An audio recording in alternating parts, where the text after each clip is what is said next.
नमस्कार दोस्तों, आप सभी का स्वागत है ज्ञान सागर में। सनातन धर्म में हर ग्रह और देवता का अपना विशेष महत्व बताया गया है। इन्हीं में से एक है शनिदेव, जिन्हें कर्म और न्याय का देवता माना जाता है।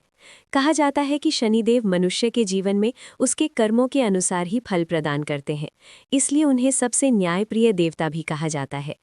धार्मिक ग्रंथों और ज्योतिष शास्त्र के अनुसार जब किसी व्यक्ति पर शनि की कृपा होती है तो उसका जीवन धीरे धीरे सुख, समृद्धि और सफलता से भरने लगता है। लेकिन यदि शनि नाराज हो जाए या व्यक्ति के कर्म ठीक ना हो तो जीवन में कई तरह की परेशानियां, बाधाएं और संघर्ष आने लगते हैं। इसी कारण हमारे ऋषि मुनियों ने शनिदेव को प्रसन्न करने के कई उपाय बताए हैं। इनमें शनिवार के दिन विधि विधान से पूजा करना, दान पुण्य करना और शनि मंत्रों का जाप करना सबसे प्रभावशाली माना गया है। कहा जाता है कि शनिवार के दिन श्रद्धा और विश्वास के साथ शनिदेव के मंत्रों का जाप करने से व्यक्ति के जीवन में सकारात्मक ऊर्जा का संचार होता है। इससे न केवल शनि दोष और कष्ट कम होते हैं, बल्कि मानसिक शांति, अच्छा स्वास्थ्य, लंबी आयु और आर्थिक स्थिरता भी प्राप्त होती है। मान्यता ये भी है कि जो व्यक्ति नियमित रूप से शनि मंत्रों का जाप करता है, उसके जीवन में आने वाली कई बाधाएं अपने आप दूर होने लगती हैं। घर परिवार में सुख शांति बनी रहती है और जीवन में स्थिरता आती है। इसीलिए आज के इस वीडियो में हम आपको शनिवार के दिन बोले जाने वाले कुछ बेहद प्रभावशाली और पवित्र शनि मंत्रों के बारे में बताने जा रहे हैं। अगर इन मंत्रों का जाप सही विधि और सच्चे मन से किया जाए तो शनिदेव की कृपा बहुत जल्दी प्राप्त हो सकती है। तो आइए अब जानते हैं शनिदेव के उन शक्तिशाली मंत्रों के बारे में जिनका शनिवार के दिन जाप करना अत्यंत शुभ और फलदायी माना जाता है। ये मंत्र शनिदेव को प्रसन्न करने का सबसे शक्तिशाली बीज मंत्र माना जाता है। शनिवार के दिन इस मंत्र का 108 बार जाप करने से शनि दोष कम होता है और जीवन में स्थिरता आती है। ये मंत्र बहुत सरल और प्रभावशाली है। जो लोग लंबे मंत्र नहीं पढ़ पाते, वे इस मंत्र का जाप भी शनिवार को कर सकते हैं। यदि ये साधना नियमित रूप से की जाए तो शनिदेव की कृपा से जीवन की कई परेशानियां धीरे धीरे समाप्त होने लगती हैं। दोस्तों, अगर आपको ये जानकारी अच्छी लगी हो तो वीडियो को लाइक करें, शेयर करें और चैनल ज्ञान सागर को सब्सक्राइब करना न भूलें। फिर मिलेंगे एक और नई और ज्ञानवर्धक जानकारी के साथ। कल्पजाय विद्महे खड्गहस्ताय धीमहि तन्नो मन्दः प्रचोदयात्। कल्पजाय विद्महे खड्गहस्ताय धीमहि तन्नो मन्दः प्रचोदयात्। कल्पजाय विद्महे खड्गहस्ताय धीमहि तन्नो मन्दः प्रचोदयात्। कल्पजाय विद्महे खड्गहस्ताय धीमहि तन्नो मन्दः प्रचोदयात्। कल्पजाय विद्महे खड्गहस्ताय धीमहि तन्नो मन्दः प्रचोदयात्। कल्पजाय विद्महे खड्गहस्ताय धीमहि तन्नो मन्दः प्रचोदयात्। कल्पजाय विद्महे खड्गहस्ताय धीमहि तन्नो मन्दः प्रचोदयात्। कल्पजाय विद्महे खड्गहस्ताय धीमहि तन्नो मन्दः प्रचोदयात्। कल्पजाय विद्महे खड्गहस्ताय धीमहि तन्नो मन्दः प्रचोदयात्।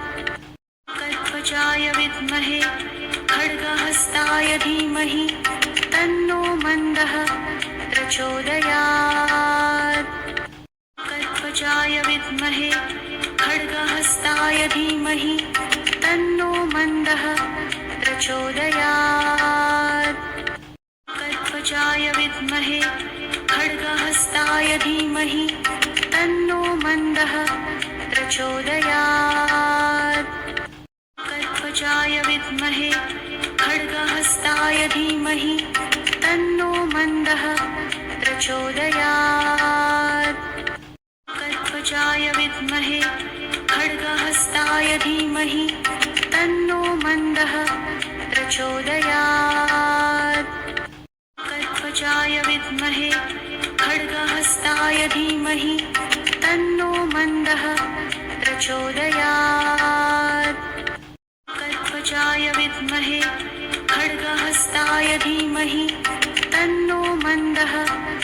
प्रचोदयात् कल्पजाय विद्महे खड्गहस्ताय धीमहि तन्नो मन्दः प्रचोदयात् कल्पजाय विद्महे खड्गहस्ताय धीमहि तन्नो मन्दः प्रचोदयात् कल्पजाय विद्महे खड्गहस्ताय धीमहि तन्नो मन्दः प्रचोदयात् कल्पजाय विद्महे खड्गहस्ताय धीमहि तन्नो मन्दः प्रचोदयात् कल्पजाय विद्महे खड्गहस्ताय धीमहि तन्नो मन्दः प्रचोदयात् कल्पजाय विद्महे खड्गहस्ताय धीमहि तन्नो मन्दः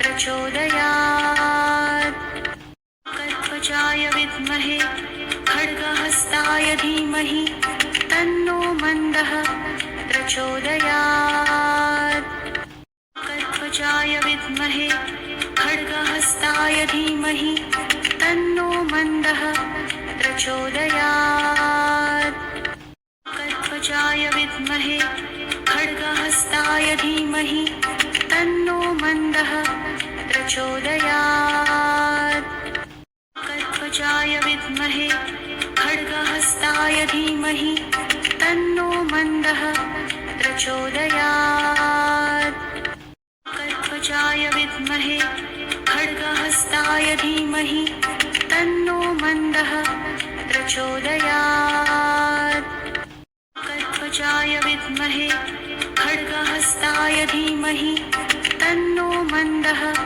प्रचोदयात् कल्पजाय विद्महे खड्गहस्ताय धीमहि तन्नो मन्दः प्रचोदयात् कल्पजाय विद्महे खड्गहस्ताय धीमहि तन्नो मन्दः प्रचोदयात् कल्पजाय विद्महे खड्गहस्ताय धीमहि तन्नो मन्दः प्रचोदयात् कल्पजाय विद्महे खड्गहस्ताय धीमहि तन्नो मन्दः प्रचोदयात् कल्पजाय विद्महे खड्गहस्ताय धीमहि तन्नो मन्दः प्रचोदयात् कल्पजाय विद्महे खड्गहस्ताय धीमहि तन्नो मन्दः प्रचोदयात् कल्पजाय विद्महे खड्गहस्ताय धीमहि तन्नो मन्दः प्रचोदयात् कल्पजाय विद्महे खड्गहस्ताय धीमहि तन्नो मन्दः प्रचोदयात् कल्पजाय विद्महे खड्गहस्ताय धीमहि तन्नो मन्दः प्रचोदयात् कल्पजाय विद्महे खड्गहस्ताय धीमहि तन्नो मन्दः प्रचोदयात् कल्पजाय विद्महे खड्गहस्ताय धीमहि तन्नो मन्दः प्रचोदयात् कल्पजाय विद्महे खड्गहस्ताय धीमहि तन्नो मन्दः प्रचोदयात् कल्पजाय विद्महे खड्गहस्ताय धीमहि तन्नो मन्दः प्रचोदयात् कल्पजाय विद्महे खड्गहस्ताय धीमहि तन्नो मन्दः प्रचोदयात् कल्पजाय विद्महे खड्गहस्ताय धीमहि तन्नो मन्दः प्रचोदयात् कल्पजाय विद्महे खड्गहस्ताय धीमहि तन्नो मन्दः प्रचोदयात् कल्पजाय विद्महे खड्गहस्ताय धीमहि तन्नो मन्दः प्रचोदयात् कल्पजाय विद्महे खड्ग खड्गहस्ताय धीमहि तन्नो मन्दः